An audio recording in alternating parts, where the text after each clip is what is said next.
Cha-ching! Hey guys, this is where we left off in the last video.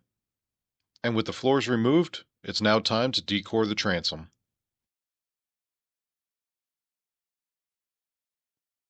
First step is to cut through the fiberglass around the edges of the transom.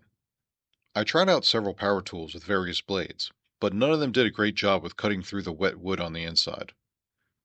The one that worked the best, although the slowest, was my multi-tool combined with a carbide or diamond abrasive blade.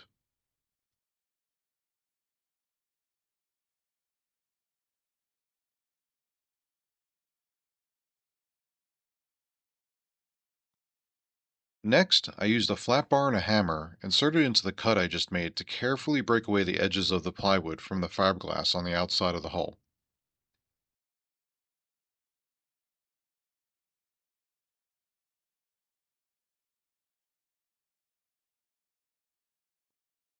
I took some 1x2s and 2x3s and cut the ends at a 45-degree angle. Then I slowly pounded them into the gap made by the flat bar. Working from one end to the other progressively, this actually made quick work of removing the bulk of the core.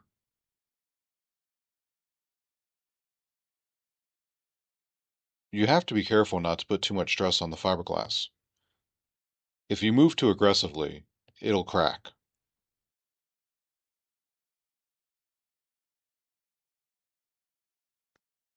I cut and removed a smaller section of the starboard side so that it wouldn't bind up against the side of the hull.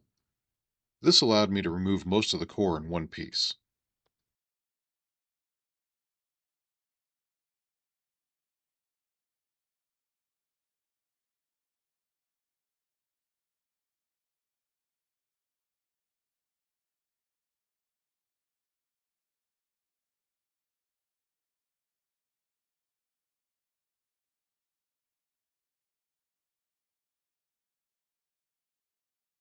I think this was the easiest part of removing the old transom core, or at least the most fun.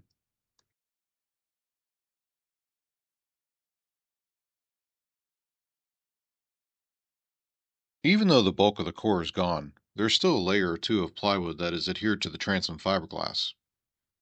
Sanding and grinding is the best, well, really only way to remove it.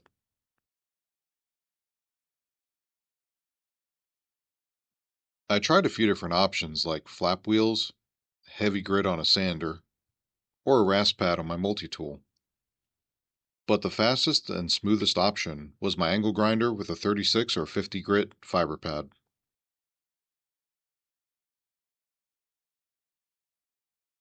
A quick note, this is not a fast process. Even though this video is condensed down to about 5 minutes, to get to this point took about 5 solid hours of work.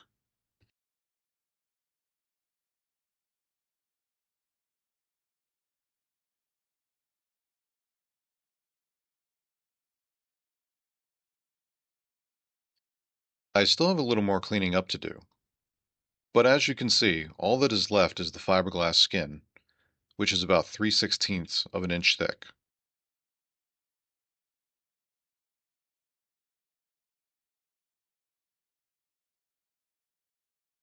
Real quick, one of the reasons I left the stringers in for now is so that I could use them as a way to help clamp the new transom core in place.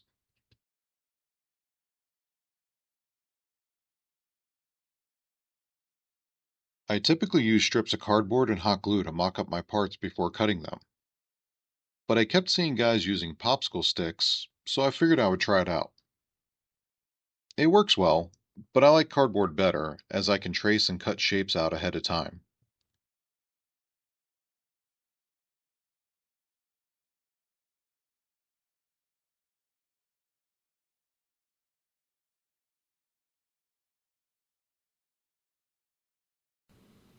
At this point, I'm pretty much ready to start cutting plywood for the transom. More to come real soon. If you enjoyed this video, please make sure to hit the like and subscribe buttons.